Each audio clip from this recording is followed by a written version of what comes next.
Assalamualaikum warahmatullahi wabarakatuh. Perkenalkan, nama saya Fadhan Malik dari kelas 01 SMJK 022. Di sini kami dari kelompok 8 akan memaparkan dan menjelaskan materi kami yang berjudul Teori Investasi dan Membangun Hubungan Internasional. Kami dari kelompok 8 terdiri dari 3 anggota, yaitu Lydia Agustin sebagai pemateri 1, Firni Rahma Aulia sebagai pemateri 2, dan saya sendiri sebagai moderator sekaligus pemateri ketiga. Langsung saja penjelasan pertama akan dimulai oleh saudari Lydia. Pengantar investasi. Investasi adalah kegiatan menanamkan uang atau aset lainnya dengan tujuan untuk memperoleh keuntungan di masa depan. Dalam investasi terdapat resiko dan keuntungan yang dapat dipertimbangkan dengan baik. Selanjutnya, jenis-jenis investasi. Ada beberapa jenis investasi. Investasi saham, investasi tanah dan properti, investasi emas, investasi deposito, investasi obligasi, dan investasi reksadana. Selanjutnya, tujuan investasi. Investasi memiliki tujuan yang berbeda-beda untuk setiap individu. Beberapa jenis investasi: mempersiapkan dana pensiun, membeli rumah atau kendaraan, pendidikan anak, dan mengembangkan usaha. Selanjutnya, kriteria investasi. Ada beberapa kriteria investasi: payback period, benefit atau cost ratio, net present value, internal rate of return. Selanjutnya, faktor yang mempengaruhi investasi. Yang pertama, pendapatan per kapita. Faktor yang mempengaruhi investasi adalah pendapatan per kapita nasional. Secara sederhana, pendapatan per kapita adalah pendapatan nasional yang dibagi dengan jumlah penduduk di suatu negara. Yang kedua, suku bunga. Suku bunga juga mempengaruhi iklim investasi. Nilai suku bunga dipengaruhi oleh banyak faktor, termasuk kondisi global. Jika nilai suku bunga tidak memberikan hasil yang baik, investor asing berpotensi untuk memindahkan atau menarik modal mereka ke negara berkembang. Yang ketiga, kebijakan pemerintah.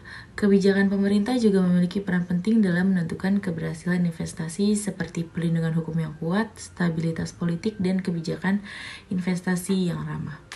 Yang keempat, sumber daya alam. Kekayaan alam Indonesia seperti fosil bumi dan pariwisata menjadi faktor penarik bagi investor asing. Teori perdagangan internasional.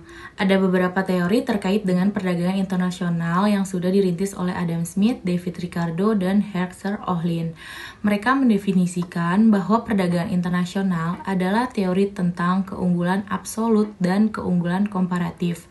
Artinya, produk yang memiliki nilai jual dan bisa merebut pasar dunia dalam produk dan jasa yang memiliki nilai keunggulan komparatif dan keunggulan absolut. Keunggulan komparatif itu teori yang menjelaskan bahwa setiap produk yang memiliki nilai guna sudah pasti akan memiliki nilai tukar atau harga jual yang berbeda. Yang kedua, keunggulan absolut adalah teori yang menjelaskan tentang negara atau perusahaan yang memiliki spesialisasi dalam membuat satu produk. Manfaat perdagangan luar negeri. Setiap negara perlu membangun kerjasama dengan luar negeri. Negara yang menutup diri dengan negara lain, cenderung perekonomian negara tersebut terlambat berkembang. Berikut beberapa manfaat dari perdagangan internasional. Yang pertama, untuk mendapatkan produk atau bahan baku yang tidak ada di dalam negeri, negara berkembang seperti Indonesia masih membutuhkan banyak mesin produksi yang dihasilkan. Yang kedua, untuk memperluas pasar luar negeri, beberapa produk seperti CPO diekspor ke India, Cina, dan Eropa. Mie instan banyak yang diekspor ke beberapa negara di Asia seperti di Hong Kong. Yang ketiga, sebagai media transfer teknologi, khususnya dalam bidang ini, Indonesia dan Korea Selatan bekerja sama dalam pembuatan kapal selam yang diproduksi di PT PAL Surabaya. Ya, selanjutnya yaitu tentang uang dan fungsi uang. Pengertian uang. Dalam ilmu ekonomi, uang adalah aset.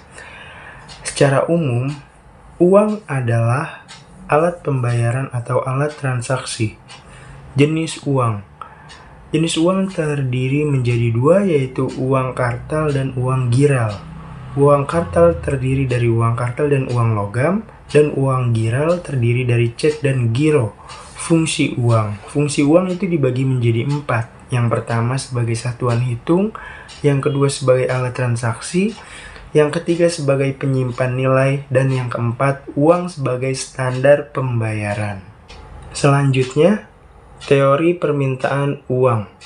Menurut ekonom yang menganut teori ekonomi klasik bahwa uang hanya memiliki fungsi sebagai alat tukar, dapat disimpulkan bahwa ketika seseorang memiliki uang, kemudian yang bersangkutan ingin memiliki barang tertentu yang diinginkan, maka antara pemilik uang dan pemilik barang cukup bertukar pemilikan sesuai dengan kesepakatan kedua belah pihak.